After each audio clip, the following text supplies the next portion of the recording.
You know what? I stand with Leslye Headland on this one. I too want season 2 of The Acolyte, because the first was just, it was such a content mine that I could only think that season 2, now that everything would be fully underway, it could only get more juicy. So yes, Leslye Headland begs The Acolyte viewers to launch a social media campaign for a second season. Why would she try to appeal to the viewers? Okay, she should try to appeal to the detractors, because at this point in time, I think that there are fewer Star Wars fans than there are, what's the proper way to phrase this? Okay, anti-fan? Disgruntled fan? Disaffected fan. We'll go with that one. Disaffected Star Wars fans. Even the people that were just kind of ambivalent to Star Wars. I would probably, prior to all of this stuff kicking off, and especially prior to all the crazy stuff with Disney turning the biggest cinematic franchise into a streaming subsection on a terrible app, I was just somebody who would at least recognize that, yeah, the movies are out there, and it's like, yeah, whatever. It's not something that I would specifically search out to watch, but then it also wouldn't be something too offensive to my sensibilities that I would turn it off. And I'm talking about just the 6 Star Wars films. Everything else is just, weak fan fiction. But since then, and seeing the destruction of a franchise, I've probably actually verifiably engaged with more Star Wars content after all of that stuff kicked off, and I'm even talking even before doing YouTube and talking about entertainment news. I was aware of a little bit of the pushback to The Last Jedi in 2017. Then by the time 2019 rolled around, we just all knew how much of a trash fire the franchise had become. But even when it come to the health of the streaming shows, okay, people were generally happy with season 1 of The Mandalorian, but here we are now with no clear direction as to what we're doing going forward. So that's why I want a season 2 of The Acolyte, because you have so many loose threads, and no, we're not talking about the Force replacement, and need to get sewn up. There is so much more canon and lore that you can go ahead and destroy that at this point in time, why not, man? Why not? The Acolyte showrunner Leslye Headland begged viewers to of the show to launch a social media campaign in order to convince Lucasfilm and Walt Disney Company to greenlight a second season.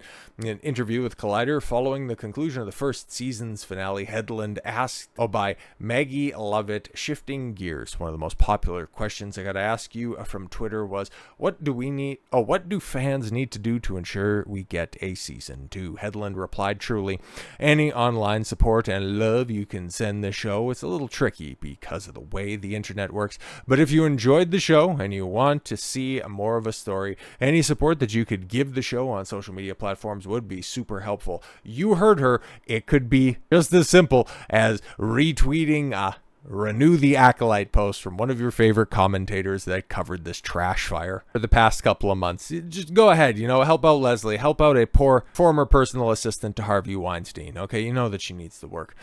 She continued, sending love to the cast too. Okay, you've seen what Hayden Christensen went through. What did he go through? He's getting love now, but give the love if you enjoyed the performances. Oh, here's the thing. Everybody in that show, okay, I don't think that Lee Jung-jae has Twitter or something like that. Not even fluent in English. So he was pretty good. Manny Jacinto was fine, but everybody else was atrocious. So no, I want to see the show. And everybody that I mentioned, sans Manny Jacinto, wouldn't be in a second season, okay? Even if you were kind of like whatever on the show, if you enjoyed the performances, get on social media. Let them know that you love them or that you support them and that the performances were great. Well, okay, hey, here's one thing, Leslye, okay? I support you getting a second season to your show, but I'm also not going to lie in order to facilitate it, okay?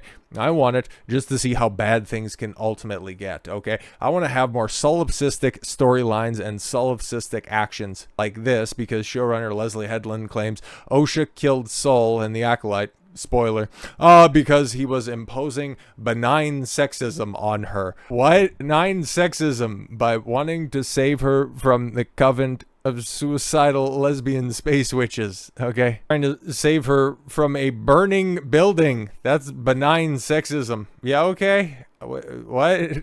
Leslye Headland, the showrunner for The Acolyte, explained that Osha killed Sol because benign sexism in the final episode of the show. Yeah, I don't get this one at all. This is, outside of just being a funny assertion, I don't know where she's coming up with this from. Final episode, Sol confirms to May and Gaimir that he killed Mother Anasai. Osha overhears the conversation, confronts him. However, Sol makes it clear what he did was the right thing to do because, yeah, he did not inform the Jedi because he was trying to protect Osha, and he would have been sent away because she was too old to train and would have never been allowed to become a Jedi. And yeah, also killed Mother Anasai because she was killing your sister by trying to turn them into the Force. That's what Leslye Headland said about when stupid Mother Anasai turned into the evil-looking smoke demon. Did you mention that? No? Okay. He goes on to tell her that he did everything because he loved her. They didn't actually get to say love at the end of it, but it's interrupted by the first Force choke canonically in history. Yay, he's getting choked. Sol then tells her, yes, it's okay, and he cries a singular tear. And then, yes, Osha kills him. Very emotional, very powerful, 1 out of 10. In an interview with Glider, Maggie Lovett asked Headland, what's so interesting about that moment when Osha kills Sol is how much is conveyed. Really? Because I seen it, and I got nothing out of that. When he's choking on his words. Also, and maybe it's my impression of it, but I first thought was, he doesn't even give her the agency to make this choice herself. Oh my god, she's already choking him. Doesn't give her the agency. I hate these people.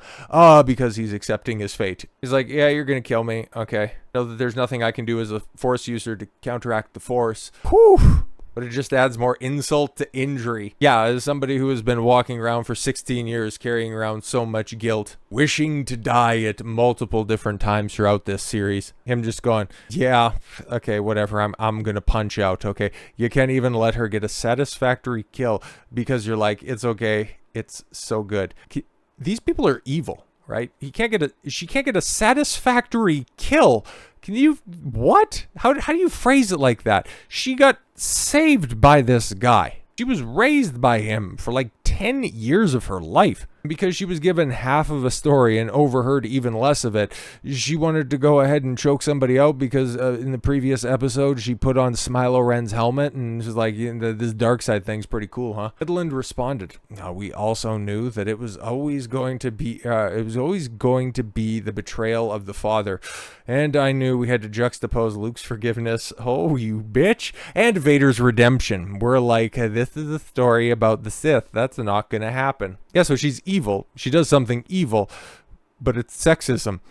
She then affirmed Lovett's comment. You're absolutely right. This is the thing that's called benign sexism. What? So, non-offensive sexism, but it's still offensive because women most affected. What? These two broads talking together in a circle, it's benign misandry. A part of this paternal protectionism. Yeah, just trying to save people from death. Paternal protectionism, right? It seems like it's a good thing, but like you said, there is, I have to protect you from everything. Should have just let him die. That's all, okay? Because the guilt of letting, 2 kids become one with the Force after the rest of the lesbian space witches, mind-controlled, Amin Baratheon and the Wookiee Jedi, okay? There's nothing else that they could do. Oof, I have to make sure you're okay. I have to tell you what track to get on. And then once you're on that track, I need to support you. Yeah, I need to tell you what track to get. She left the Jedi Order. You wrote this shit. Leslye, are you even paying attention? Do you remember what's in your show? No? Okay. Ultimately, what happens is, again, it's a father-daughter relationship as women evolve in their lives and develop their own personality separate from their fathers. Yeah, what she did for the past 6 years. Okay. At some point, they have to reject that protectionism. Yeah, like leaving the Jedi Order of her own will. Holy shit. But don't worry, guys. It gets dumber. Acolyte showrunner Leslye Headland explains why she views the Sith villain as an avatar for herself. Oh, so she's the bad guy all along. Well, we know he used to work with Harvey Weinstein. Anyways, Leslye Headland, the showrunner for the Acolyte, recently explained why she sees Manny Jacinto's Sith villain as an avatar for herself. Of course. In an interview, yes, the same one with Maggie Lovett. I gotta find a video of this because this is probably got to be even more cringe than what we're reading. Aside from the obvious allusions to the other ships, this is who Disney Star Wars wants for fans. Shippers, great, fantastic. I want to die.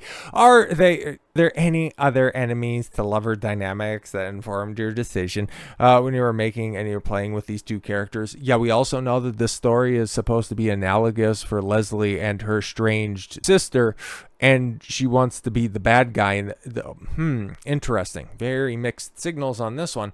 There's so many, but I'm always going to say no because I was really working from a muscle memory. Oh, so you've killed a bunch of people, but where are the bodies, Leslye? I didn't want to quote something else. I just wanted to click into the kind of stuff that I wrote when I was in high school. Yeah, it's written about that well. I love these characters. Can you tell us why we should love those characters? Because we didn't really see that on the screen because the motivations were about as bipolar as a high schooler drugged out beyond all recognition. There were ones that were completely and totally tossed to the side before any characterization beyond, hey, we had that one conversation once and I thought we were going to be together forever, before they got turned into a sheath for a lightsaber. So I don't know. Nobody wants to ship these characters more than I do. I hate this. I hate reading this stuff. And I hate even knowing what she's talking about, even peripherally. I love them so much. I love The Stranger. There's always a character that's an avatar for me. I really, really love. Yeah, you're never ever going to end up beating those accusations of this being just a Star Wars fanfic because you just decided to write your own love story, okay? And you made yourself the villain. In Russian Doll, it was Charlie Barnett's character, Alan. From there, she explained The Stranger is obviously a badass. Is he really? Because he kind of seems like a dumbass, but okay. But I just mean a much more than his character. Oh, right. Yeah. Much, because he's got a cool hat. I'm not going around doing fantastic lightsaber battles. Well, neither was he. And murdering people. Well, apparently you wanted to consider yourself a Sith. And being an all-around badass. But I would say that when he talks about in this episode, and what he talked about in episode 5 is something I really dug down. Episode 5, that was the one that had lightsaber battles, and he said like 2 things. One of which was, rebuttal to a soul saying you killed the kid, and he said you brought her here, and is like, wow, that really reminds me of Leslye Headland.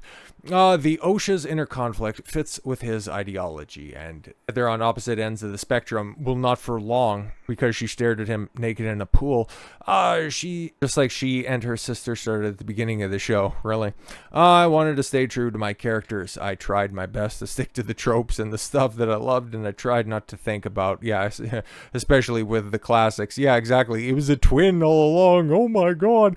I think it would have been a little too quotes around it if it were that case. Yo, bitch, you can't even get through an interview explaining why you think your characters are great because you didn't make great characters. Okay, you didn't make a great show. You made a show that should have never made it to screen to begin with, but you bamboozled a bunch of idiots working at Lucasfilm. And now at this point in time, there's no real saving Star Wars, especially under the regime that's currently there. There's no righting the ship on this one. At this point in time, there is there is a metric ton more terrible Star Wars content than there is palatable content. I'm not just talking about Disney content in and of itself. We're talking the totality of the entire franchise. There are 6 films of various quality. 2.5 great films, a couple of mediocre ones, and a whole host of shit. And with Kathleen Kennedy still at the helm, remember, this was the bitch who got presented with Leslye Headland's idea for a Star Wars female-focused story with martial arts, and she cried about it. She said that, Leslye, you made yourself a fantastic Star Wars show, and oh my god, it's about time that you made a great Leslye Headland show. This is what they want. They want the shippers. They want the fanfic artists because Force is female. There is no good and bad in Star Wars. Jedi are the bad guys, and Disney still has deep pockets to dig this franchise even deeper, closer towards the center of the earth. So with all that said, thank you all very much for the gift of your time. I've been Don Consuelo. I want you to follow your gut and get after it. Take care, everyone.